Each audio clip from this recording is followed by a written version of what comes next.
الحمدللہ رب العالمین والصلاة والسلام علی حبیبہ محمد وآلہ وصحبہ اجمعین اما بعد فاعوذ باللہ من الشیطان الرجیم بسم اللہ الرحمن الرحیم قد جاءکم بصائر من ربکم فمن ابصر فلنفسہ ومن عمی فعلیہا وما انا علیکم بحفیظ اللہم سبحانک لا علم لنا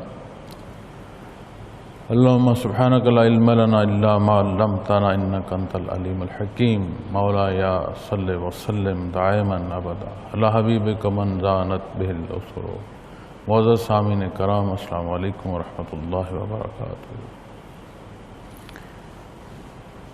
ارشاد باری تعالیٰ ہے کہ بے شک تمہارے پاس تمہارے پروردگار کی طرف سے حق بینی کے ذرائع آ چکے، بس جو شخص دیکھ لے گا سو وہ اپنا فائدہ کرے گا، اور جو شخص اندھا رہے گا سو وہ اپنا نقصان کرے گا، اور میں تمہارا نگہبان نہیں ہوں۔ قرآن کریم کلام ذات باری تعالیٰ ہے، بے شمار پہلو بے شمار حصوں سے معاملات کا حل، نکات، باریکیاں، لکھو کھا تفاسیر آج تک لکھی جا چکی ہیں، اور جانے روز محشر تک اللہ کریم اپنے برگزیدہ لوگوں کو کتنی ہی یہ توفیق عطا فرمائیں گے کہ یہ باریکیاں اور پہلو ہم جیسے کم علم لوگوں کو سمجھانے کا سبب بنتے رہیں۔ حضرت قاسم فیضات مولانا امیر محمد اکرم اعوان رحمۃ اللہ تعالیٰ علیہ نے جہاں اس آیہ کریمہ کی مختلف پہلوؤں سے تفسیر بیان کی ہے، وہاں ایک بہت خوبصورت نقطہ بھی ارشاد فرمایا ہے جسے عمومی طور پر نہ دیکھا گیا نہ سنا گیا۔ آپ فرماتے ہیں کہ جب یہ فرمایا گیا ہے کہ قد جاءکم بصائر من ربکم، کہ بے شک تمہارے پاس تمہارے پروردگار کی طرف سے حق بینی کے ذرائع آ چکے، وہ فرماتے ہیں کہ یہ آیہ کریمہ اس بات پر بھی دلالت کرتی ہے کہ ختم نبوت ہے۔ جو حصے اللہ کریم نے مخلوق کو رہنمائی کے عطا فرمانے تھے وہ حصے مکمل ہو چکے ہیں۔ اب اگر کسی نے اپنی رہنمائی حاصل کرنی ہے، اس کے لیے ارشادات محمد رسول اللہ صلی اللہ علیہ وسلم یا بعثت محمد رسول اللہ صلی اللہ علیہ وسلم کے علاوہ اور کوئی حصہ ایسا نہیں ہے کہ جو اسے عطا ہو۔ یوں تو یہ سلسلہ حضرت آدم علیہ السلام سے شروع، اور اس حصے کی تکمیل، اس عمارت کی تکمیل جو نبوت کی ہے، نبی کریم صلی اللہ علیہ وسلم کی ذات اقدس پر آ کر ہوئی۔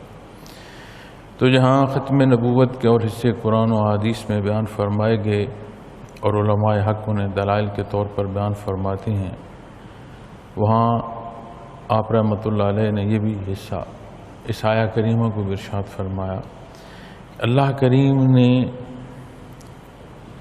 جو حق تک رسائی کے لیے ذرائع ہیں ان کی تکمیل کا ارشاد فرمایا ہے۔ اب وہی بات جو میں عرض کر رہا تھا کہ یہ اللہ کریم کا اپنا نظام ہے کہ کسے کیا عطا فرماتا ہے، تو حضرت جی رحمۃ اللہ تعالیٰ علیہ نے اس آیہ کریمہ کو ختم نبوت کی دلیل کے حصوں میں بھی ارشاد فرمایا۔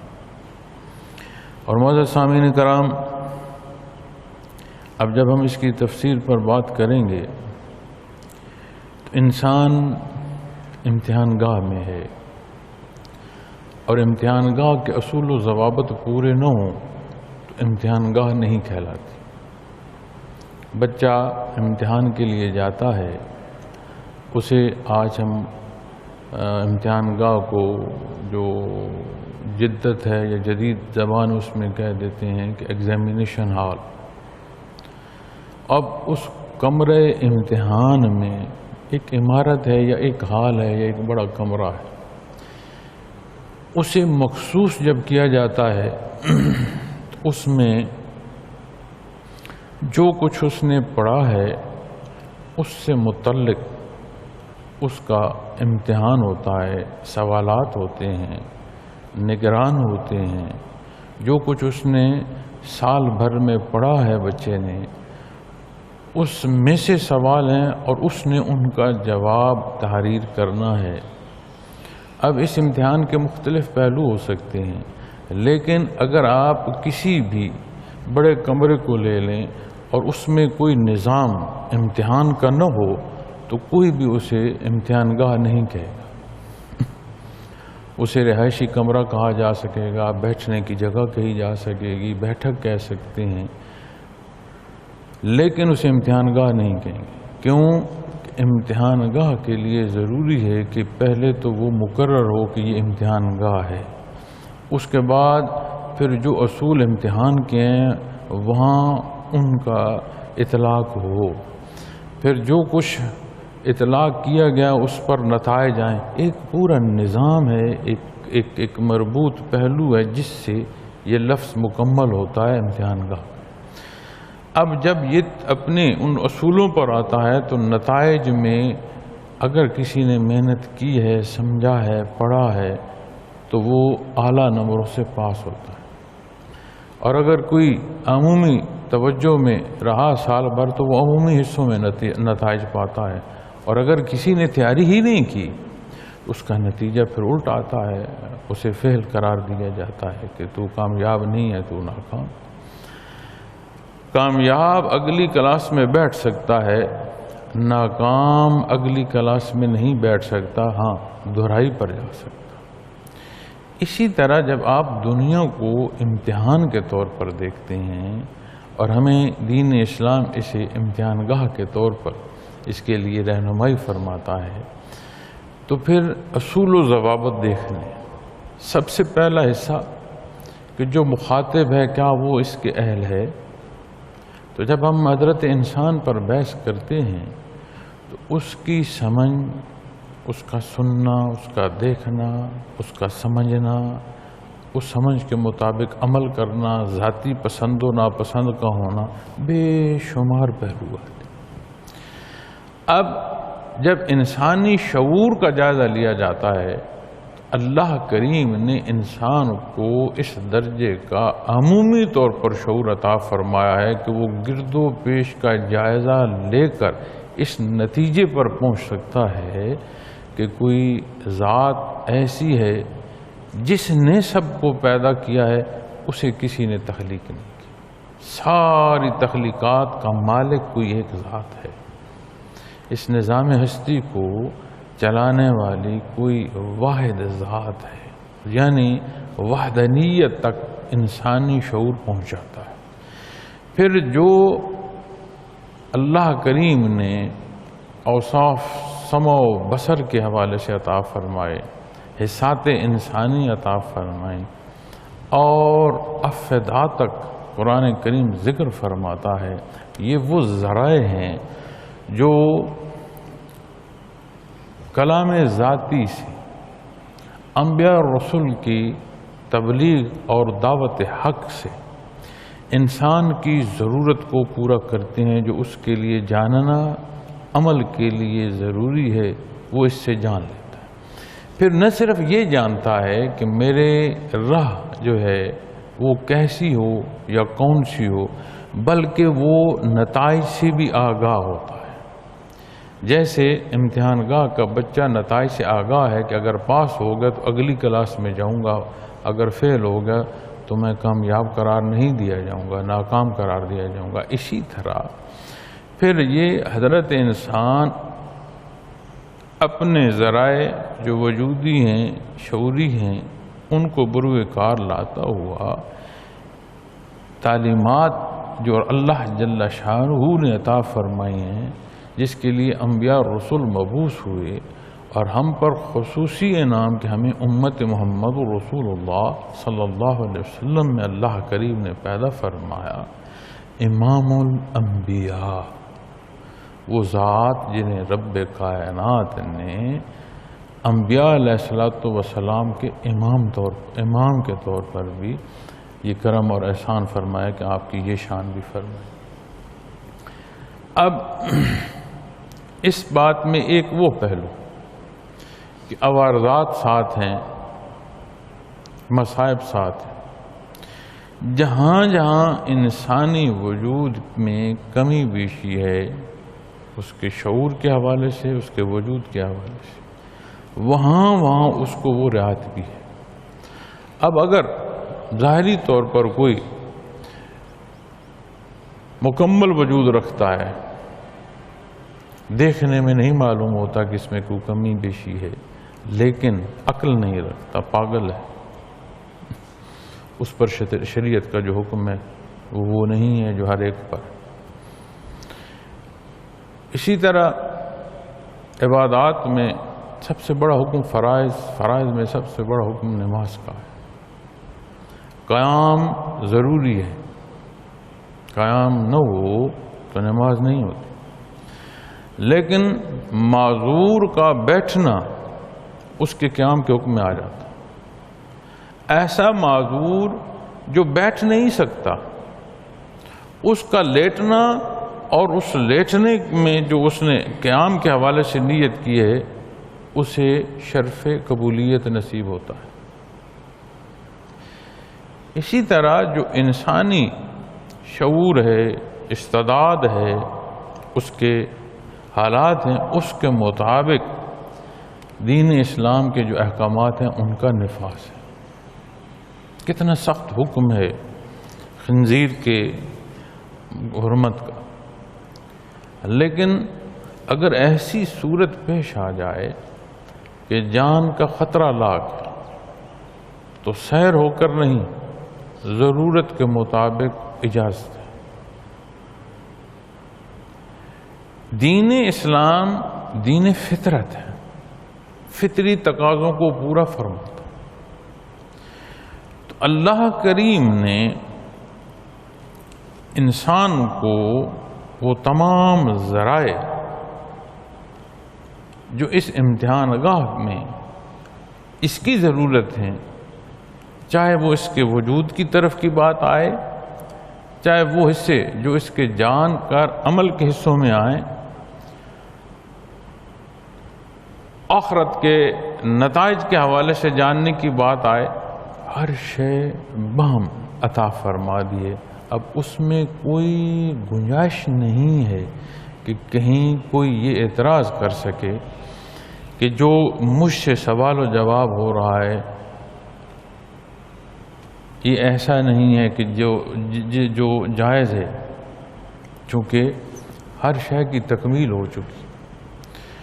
سال بھر کے پڑھنے، سکول کے داخلے سے لے کر کتابوں کے حصول اور سکول کی جو حاضریاں ہیں ان سے ہوتے ہوئے اساتذہ کے پڑھانے سے لے کر اس امتحان گاہ تک بیٹھنے تک، پھر بچے کے پاس یہ نہیں اعتراض ہے کہ میرے سے یہ سوال جو ہو رہا ہے یہ کاہے کو ہو رہا ہے۔ یہ جو دنیاوی مثال ہوتی ہے یہ بات کو یا بات کی باریکی کو سمجھانے کے لیے ہوتی ہے، وگرنہ یہ جو کائنات کا نظام ہے، یہ جو عطا باری تعالیٰ ہے، اس کے سامنے یہ مثالیں ہیج ہیں، اس قابل نہیں ہے کہ یہ مثالیں دی جا سکیں، لیکن ایک باہم گفتگو کے لیے، یہ بات سمجھانے کے لیے، اپنی بات کو سہل طور پر پیش کرنے کے لیے عرض کی جاتی ہیں۔ معزز سامعین کرام، تو انسان کو جو ضروری ہے، اب دنیا میں مکلف حصوں میں جن و انس دونوں ہیں، اور جب بندہ حق سے دور ہوتا ہے تو پھر جو خرافات ہوتی ہیں وہ بھی کوئی لکھی پڑھی نہیں رہتی کہ انسان اندازہ کر سکے کہ جب یہ خرابی کرے گا تو پھر کہاں تک جائے گا۔ تعفن لفظ سوچنا یا بولنا اور ہے، اور تعفن پیدا ہو جائے پھر اس میں رہنا یہ بات اور ہو جاتی ہے۔ ہم جب حق سے دور ہوتے ہیں تو عجیب سی صورت ہوتی ہے۔ اگلے دن بھی میں ایک پروگرام دیکھ رہا تھا جو انفارمیشن کے حوالے سے ایک تحقیق تھی، کسی خبر کے ساتھ وہ پورا واقعہ بیان کیا جا رہا تھا کہ کہیں کوئی جنات سے متاثر لوگوں کا علاج کر رہا تھا، آسیب زدہ لوگوں کا علاج کر رہا تھا۔ پھر وہی بندہ جب اس پر تحقیق کی گئی اور قانون کا نفاذ ہوا اور وہ جو اس کا انٹرویو کر رہا تھا وہ جو صاحب جواب دے رہے تھے، پہلے کیمرے کی آنکھ سے دکھایا گیا کہ وہ لوگوں کو جنات کا بتا رہا ہے اور ان کے معالج کے طور پر کھڑا علاج کر رہا ہے۔ پھر جب دوبارہ وہ اکٹھے ہوئے اور اس پر قانون کی گرفت آئی تو پھر جو بات سامنے آ رہی تھی وہ یہ تھی کہ یہ جنات کا تو وجود ہوتا ہی کوئی نہیں۔ پہلے دیکھیں ان کے وجود ہونے کو کہاں تک بولا گیا جہاں تک سمجھ ہی نہیں، پھر ان کے وجود کا انکار کیا گیا۔ اب اگر کوئی جنات کے وجود کا انکار کرتا ہے تو کیا ان کا ثبوت کلام ذات باری تعالیٰ میں نہیں ہے؟ کیا نبی کریم صلی اللہ علیہ وسلم نے نہیں ارشاد فرمایا کسی کی ذاتی سمجھ یا ناسمجھ پر ان اصول و ضوابط کا انحصار نہیں ہے؟ اقرار اور انکار اس کی حدود قرآن و سنت ہے، اور ساتھ دعوی ایمانی بھی ہو اور پھر انکار ہو قرآن کریم کا، انکار ہو ارشادات محمد رسول اللہ صلی اللہ علیہ وسلم۔ اور سب سے بڑھ کر جو چیز یا جس سے تکلیف ہوتی ہے وہ یہ ہوتی ہے کہ اسے کوئی گردانتا ہی نہیں ہے کہ یہ کوئی بات ہو رہی ہے یا بات نہیں ہو رہی۔ اور قرآن کریم میں رب کائنات ارشاد فرما رہی ہیں کہ بے شک تمہارے پاس تمہارے پروردگار کی طرف سے حق بینی کے ذرائع آ چکے۔ نبی کریم صلی اللہ علیہ وسلم کی بعثت سے پہلے کو لگ بھگ جو وقفہ آتا ہے کو 500-550 سال، جس میں جو حق کے دلائل ہیں، یعنی جو کلام ذاتی سے مخلوق کو آگاہی عطا فرمائی گئی ہے، اس میں اس موقع کو یا اس وقت کو عہد فطرت کہتے ہیں۔ باریکیاں نہیں تھیں عبادات کے پہلوؤں سے، عمومی زندگی کے احکامات کے حوالے سے معدوم ہو گئے تھے احکامات، چونکہ اس میں بے شمار حصے جو ہیں وہ اپنی پسند و ناپسند کے ساتھ مخلوق نے شامل کیے تھے۔ جب مخلوق اپنی پسند و ناپسند کا دخل کسی چیز میں بھی کرتی ہے تو اس کا حلیہ جو ہے وہ اصل نہیں رہتا، اس میں بے شمار چیزیں جو ہیں وہ غلط ملت ہو جاتی۔ اس عہد فطرت میں بھی جو حق اور باطل کی پہچان ہے وہ یہ ہے کہ اللہ جل شانہ کی وحدانیت کا ماننا اس وقت ایمان کا حصہ۔ اسی طرح جو احکامات دین ہیں، اب پہلے دن ہی نماز، پہلے دن ہی روزہ، پہلے دن ہی زکوٰۃ، پہلے دن ہی حج، سارے فرائض ایسے تو نہیں آتے، لیکن جب جہاں جو حکم آیا اس حکم کے مطابق ہر حکم کا جو حصہ جس درجے کا ارشاد فرمایا گیا اس کے مطابق اس کا نفاذ ہوتا گیا۔ پھر قرآن کریم یہ بھی بیان فرماتا ہے کہ کوئی قوم ایسی نہیں ہے جس پر اللہ کریم نے حق نہ اتارا ہو، حق نہ پہنچایا ہو۔ تو ان تمام اقوام سابقہ سے لیتے ہوئے پھر اس کرم اور احسان تک کہ قرآن کریم اللہ کریم نے ہمیں عطا فرمایا بوسیلہ محمد رسول اللہ صلی اللہ علیہ وسلم۔ اب یہاں بات آ کر مکمل ہو گئی، اس کے بعد پھر اور کوئی ایسا حصہ نہیں ہے کہ جس کی تمنا کی جائے یا جس کا انتظار کیا جائے. پھر جب ہم اس انتظار کو دیکھتے ہیں تو پچھلے دنوں بے شمار بحث چل رہی تھی حضرت عمر بن عبدالعزیز رحمۃ اللہ تعالی علیہ کی ذات کے حوالے سے. اللہ ہمارے حال پر رحم فرمائے، ہمیں ہدایت عطا فرمائے. کیسی کیسی ہستیاں ہیں اور کیسی کیسی انہوں نے نشان منزل قائم کیے ہیں اللہ جل شانہ کے حکم پہ اور نبی کریم صلی اللہ علیہ وسلم کے اتباع میں. چاہے جائے کہ ہم ان ہستیوں سے رہنمائی حاصل کریں. ہم اتنے گر چکے ہیں کہ جہاں تک ممکن ہے ان پر اعتراضات یا کسی شے کا ان سے منسوب ہونا ان اشیاء یا ان کے حصوں تک یا ان کے مزارات تک ہمارے سبب جو ہے وہ حد ادب کا تجاوز نظر آتا ہے. کسی کو نہیں معلوم، نام تک ہم جانتے ہیں، تاریخ اور تاریخی حقائق سے ہم ناواقف ہو چکے ہیں. تو جو بات میں کر رہا تھا اس میں ضمناً یہ بات آ گئی کہ اپنی زندگی کا مصرف اب کل 2.25 سال آپ رحمۃ اللہ علیہ کو جو ہے وہ امارت کے 2.25 سال کی فرصت ہے اور آپ نے 2.25 سال کے لگ بھگ آپ نے ایسے محبت سے، ایسے جذبے سے، ایسی خدا خوفی سے احکامات دین کا نفاذ کیا کہ خلفائے راشدین کی یاد جو ہے وہ تازہ ہو گئی.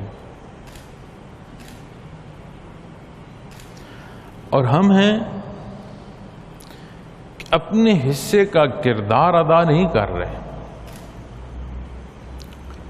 ہم منتظر ہیں کہ کوئی آئے اور جتنے یہ بکھیڑے ہیں ان کو سمیٹ دے، نظام بہتر کر دے، ہم تمام کو جو ہے وہ انصاف ملے. اور منتظر ہیں امام مہدی آئیں، ان کا ظہور ہو، ہر نظام جو ہے وہ بہتر ہو جائے. حضرت جی رحمۃ اللہ تعالیٰ علیہ کے بیانات میں نے یہ بارہا سنا، وہ فرمایا کرتے تھے آج کا مکلف کون ہے؟ وہ فرمایا کرتے تھے میاں آج کے امام مہدی تم. جو استعداد اللہ نے تمہیں عطا فرمائی ہے، جو تیرے گرد و پیش امتحان ہے، اس کا سوال تو تجھ سے ہی ہوگا. تمہیں نسل قوم پوری امت ہم سو رہے ہیں، اور جو نفاق پیدا کر رہے ہیں، جو خرابیاں پیدا کر رہے ہیں اور جو برائی ہو سکتی ہے وہ بن رہے ہیں، وہ پورے انہماک کے ساتھ اپنی برائی جو ہے اس کو تشکیل دے رہے ہیں. اور من حیث القوم ہم سو رہے ہیں کہ کوئی امام مہدی آ جائے. اب اگر ہم ہوش میں آئیں، جو کہ ضروری ہے اس ضلالت سے نکلنا، تو ہمارے پاس اتنی خوبصورت مثالیں تاریخ اسلام مزین ہے بے شمار مثالوں سے کہ حالات کی کایا کیسے پلٹی گئی. حضرت عمر بن عبدالعزیز کے پاس جب ذمہ داری آئی تو نظام جو ہے اس میں خرابی پیدا ہو رہی تھی. مخلوق کو ان کے حقوق جو ہیں وہ میسر ہونے میں جو ہیں وہ خرابیاں آ رہی تھیں. لیکن اتنے مختصر عرصے میں ایسا نظام جو ہے اس میں برکت آئی کہ صدقہ خیرات دینے والی مخلوق بے شمار تھی، لینے والا کوئی نہ رہا. آخر مصرف کیا نکالا گیا کہ جو غلام ہیں ان کی آزادی میں خرچ کرو، کوئی لینے والا نہیں. انسانی کردار کے اثرات ہیں. اب جتنا کردار خراب ہے اتنا تعفن بڑھ رہا ہے، جتنا تعفن بڑھے گا اتنا پورا معاشرہ جو ہے وہ اس کو گزن پہنچے گی، اس کے لیے تکلیف کا سبب ہو. اللہ کریم نے حق کے تمام حصے، ہماری ضرورت سے متعلق تمام رہنمائی ہمیں عطا فرما دی ہے. فمن ابصر فلنفسہ، بس جو شخص دیکھ لے گا سو اپنا فائدہ کرے گا. اب یہ جو دیکھنا ہے فمن ابصر، اس سے مراد اس دیکھنا کی حقیقت حاصل کرنا ہے کہ ضروریات دین جانی جائیں، پھر انہیں عمل تک لایا جائے. اب فلنفسہ اس اتباع سے اللہ کریم کی جو نظام ہے اس کو استفادہ نہیں ہم دے رہے. یا ایسا نہیں ہے کہ ہماری عبادات کے اجر اور ثواب جو ہے یہ آخرت میں کوئی ایسی تعمیر کے لیے ضرورت ہے جو اللہ کریم کو درکار ہے. فلنفسہ یا کسی پر احسان ہے، اتباع محمد الرسول اللہ صلی اللہ علیہ وسلم ہماری ضرورت ہے، ہمارا احسان نہیں ہے. عبادات اس قابل کرتے ہیں کہ بندگی کی منازل نصیب ہوں. اللہ جل شانہ کی جو قرب ہے اس کی راہیں ہیں، اس کی رضا کے رستے ہیں. اور اگر اس حقیقت سے کوئی آشنا ہوگا اور حق اختیار کرے گا فلنفسہ، اس کو خود فائدہ ہوگا. ومن عمی فعلیہا، اور جو آنکھ بند کر لے گا، اندھا پن کا مظاہرہ کرے گا، فعلیہا، تو پھر جو کچھ ہے وہ اس نے خود بھگتنا ہے. یعنی جو شخص اندھا رہے گا سو وہ جو نقصان کرے گا اس کا اپنا ہوگا، سو وہ اپنا نقصان کرے گا. اب دنیا کی زندگی میں نفع و نقصان، اتنا ہم نے نفع و نقصان کو اپنی زندگی میں، دنیاوی نفع نقصان کو اپنی زندگی میں اتنا اس کو بڑا مقام دے دیا ہے کہ اب رشتوں کا تول نفع و نقصان پر ہے، ضروریات کی تکمیل پر ہے، خواہشات پر ہے. کیسے کیسے رشتے، ماں باپ، اولاد، بہن بھائی، کتنے قریب اور کتنی خوبصورت اور نازک، لیکن ہم معاشرے میں دیکھتے ہیں کہ ایک مفادات کے سودے ہیں جس پر مخلوق لگی ہے. لیکن عزیزان من، ذرائع ہیں، امتحان گاہ ہے، تو کیا پھر نتیجہ نہیں آئے گا؟ تو جب بات نتیجے کی ہے فمن ابصر فلنفسہ، تو جو فائدہ حاصل کرے گا وہ بھی تو یہی ہے جو آج اس حق کو سمجھے گا. ومن عمی فعلیہا، اور جو شخص اندھا ہوگا، اندھا پن کا مظاہرہ کرے گا، تو جو نقصان ہوگا وہ بھی تو وہی اٹھائے گا. اللہ کریم ہے، اس نے مخلوق کو اپنی عبادت کے لیے پیدا فرمایا. اپنی عبادت کے لیے پیدا فرمانا یہ اللہ کریم کا ہم پر احسان ہے. چاہے جائے کہ بندہ اتنی گراوٹ میں چلا جائے، اتنی تنزلی میں چلا جائے کہ یہ سمجھے کہ میرا عبادت کرنا کمال ہے. نہیں، یہ اللہ کی عطا ہے، اس نے ہمیں اپنی عبادت کو پیدا فرمایا. اب یہ بات پھر وہی ہے بینا اور نابینا کی، کہ جو دیکھ رہا ہے اس کے نزدیک جہان کیا آشا ہے، اور جو نابینا ہے، اب بینا اور نابینا کیسے برابر ہو سکتے ہیں؟ زندہ اور مردہ کیسے ایک جیسے ہو سکتے ہیں؟ وَمَا أَنَا عَلَيْكُمْ بِحَفِيظ، اور میں تمہارا نگہبان نہیں۔ نبی کریم صلی اللہ علیہ وسلم کی ذات اقدس کا ذمہ پہنچانا ہے، سمجھانا ہے۔ اختیار کرتے ہوئے آپ نے اصحاب کی تربیت فرمائی، اجماع ہم تک پہنچا۔ اس جہان فانی کی حیات حق کے ساتھ ہے۔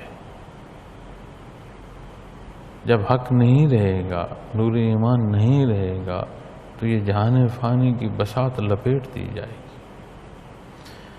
معزز خواتین و حضرات، اس ساری گفتگو کو اگر میں سمیٹتے ہوئے اپنی سانسوں کے ربط پر لے آؤں تو میری اور آپ کی سانسوں کا ربط قائم ہے، روانی ہے، امتحان گاہ میں ہے۔ دنیا کے ممتحن رعایتیں نہیں دیتے، یہاں اللہ کی ذات کریم ساری زندگی اگر خطاؤں سے بھری ہو، صدق دل سے توبہ نصیب ہو، نہ صرف معاف فرماتا ہے، زندگی اجر و ثواب سے مزین فرما دیتا ہے۔ وہ خالق ہے، ہم مخلوق ہیں، بات مقابلے کی نہیں، بات ماننے کی۔ اور جو مقابل آئے گا نقصان اپنا کرے گا۔ انتہائی ضروری جب مشائخ فرماتے ہیں نا کیفیات قلبی، جتنی باریکیاں اللہ کے ذکر سے سمجھ آتی ہیں اس کے بغیر ممکن نہیں ہے، جتنی نزاکت کیفیات محمد الرسول اللہ صلی اللہ علیہ وسلم سے سمجھ آتی ہے اس کے بنا ممکن نہیں ہے۔ اور اس کی ابتدا کمالات ذاتی کو دیکھ کر نہ رکھیں، صرف اللہ کی رضا کے لیے، خالص اس کی ذات کے لیے، اور دین اسلام میں سودے بازی نہ کیجیے۔ یہ ایسا سودا ہے جو اللہ کریم نے جس کا فائدہ مخلوق کو عطا فرما دیا ہے۔ ہوش کی ضرورت ہے کہ ہمیں جو ارشاد فرمایا گیا اسے ہم سمجھیں، استفادہ حاصل کریں۔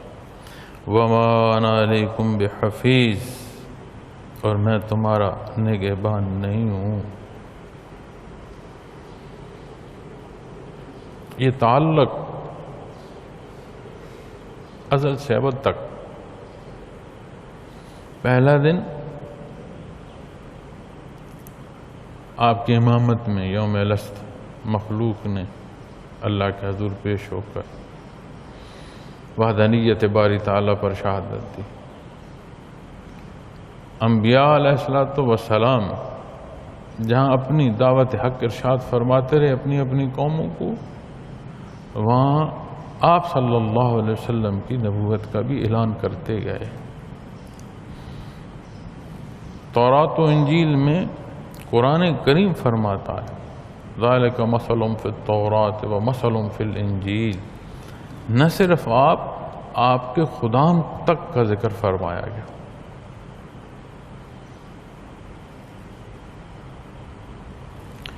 تو معزز سامعین کرام، اللہ کریم کا بہت بڑا احسان، لیکن فرمایا وَمَا أَنَا عَلَيْكُمْ بِحَفِيظ۔ اس تعلق میں اللہ نے ہمیں آپ کا امتی ہونا عطا فرمایا۔ اسی تعلق میں جب ہم اپنی لحد میں اتریں گے هَذَا الرَّجُلُ، سوال ہوگا، جواب کے لیے اس تعلق میں اتباع، یہ ماننا، حقیقت کے ماننے کا جو معنی ہے ان تک کا ماننا، صدق کے دل سے ماننا۔ پھر یہ بات ختم نہیں ہوگی۔ قیامت کی سختیوں میں، حساب کتاب کے دن جو ہمارے دنوں کی نسبت 50,000 سال سے زائد عرصے کا دن. ایک دن دیکھیں نا، بندہ تکلیف میں ہو تو دن نہیں گزرتا، لمحے نہیں گزرتے، لمحے بھاری لگتے. ایک دن جو بہت سخت ہو، اس دن پھر جب بات آئے گی نا شفاعت محمد رسول اللہ صلی اللہ علیہ وسلم کی، تو یہ جو سانسوں کی روانی، اسے اس مہک کی ضرورت ہے جو اتباع سے نصیب ہوگی. اللہ کریم مجھے اور آپ کو خالص اتباع نصیب فرمائے، زندگی بحالت ایمان بسر کرنے کی توفیق عطا فرمائے، معاملات زندگی سہل فرمائے، یہاں سے جانا آسان اور ایمان سے عطا فرمائے. وآخر دعوانا الحمدللہ رب العالمین.